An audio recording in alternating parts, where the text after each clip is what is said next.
കാഴ്ചയില്ലാത്ത തീർത്തും അന്ധനായ ഒരു വൃദ്ധൻ ഒരു റെയിൽവേ സ്റ്റേഷനിൽ ഭിക്ഷ യാചിക്കുകയായിരുന്നു. അയാളുടെ ഭിക്ഷാപാത്രത്തിൽ വളരെ കുറച്ച് പൈസ മാത്രമേ കിട്ടുന്നുള്ളൂ. അതുവഴി വന്ന ഒരു യുവാവ് വൃദ്ധന്റെ മുന്നിലുണ്ടായിരുന്ന കടലാസിലെ ആ വാചകം നോക്കി, ഞാനൊരു അന്ധനാണ്, ദയവായി എന്നെ സഹായിക്കൂ എന്നായിരുന്നു അതിൽ എഴുതിയിരുന്നത്. വൃദ്ധനോട് അനുവാദം വാങ്ങിച്ചിട്ട് യുവാവ് ആ കടലാസ് എടുത്ത് മറ്റൊരു വാചകം കൂടി എഴുതി ചേർത്തു. എന്നിട്ട് കൊടുത്തു. എന്നിട്ട് അയാൾ കടന്നുപോയി. അതിനുശേഷം ആ വഴി കടന്നു വന്നവരെല്ലാം ആ പാത്രത്തിലേക്ക് പണമിടാൻ തുടങ്ങി. നിമിഷങ്ങൾക്കകം പാത്രം നിറഞ്ഞോ എന്ന് പറഞ്ഞാൽ അത്ഭുതമില്ലല്ലോ.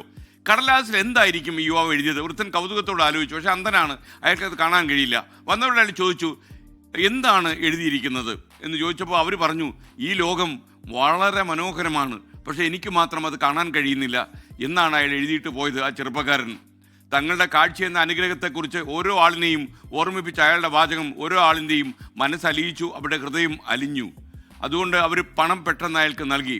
നമ്മൾ പറയുന്ന കാര്യങ്ങളൊക്കെ ശരിയായിരിക്കണം, എന്നാലത് മറ്റുള്ളവരോട് പറയുന്ന രീതിയും ഭാഷയും പ്രയോഗിക്കുന്ന വാക്കുകളും നമ്മൾ പ്രത്യേകം ശ്രദ്ധിക്കണം. അതുതന്നെയായിരിക്കണം നമ്മുടെ ഏറ്റവും വലിയ കാര്യം. എന്ത് കാര്യവും നമുക്ക് മാന്യമായ ലാംഗ്വേജ് സൗഹൃദത്തോടെ പറയാൻ പറ്റും. അതേ കാര്യം തന്നെ നമുക്ക് അരോചകമായിട്ട് ആൾക്കാരെ അലോസരപ്പെടുന്ന രീതിയിൽ, ചൊറിയുന്ന രീതിയിലും പറയാൻ കഴിയും.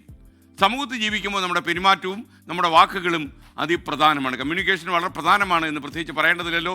ഹൃദയം കൊണ്ട് സംസാരിക്കുക, തുറന്ന മനസ്സോടെ ജീവിക്കുക, സുതാര്യത ഉറപ്പുവരുത്തുക, ചിലപ്പോൾ രക്ഷപ്പെട്ടെന്ന് വരും. ആ ഒരു നല്ല ചിന്തയോടെ നമുക്ക് ഇന്നത്തെ മോർണിംഗ് ഷോ തുടരാം.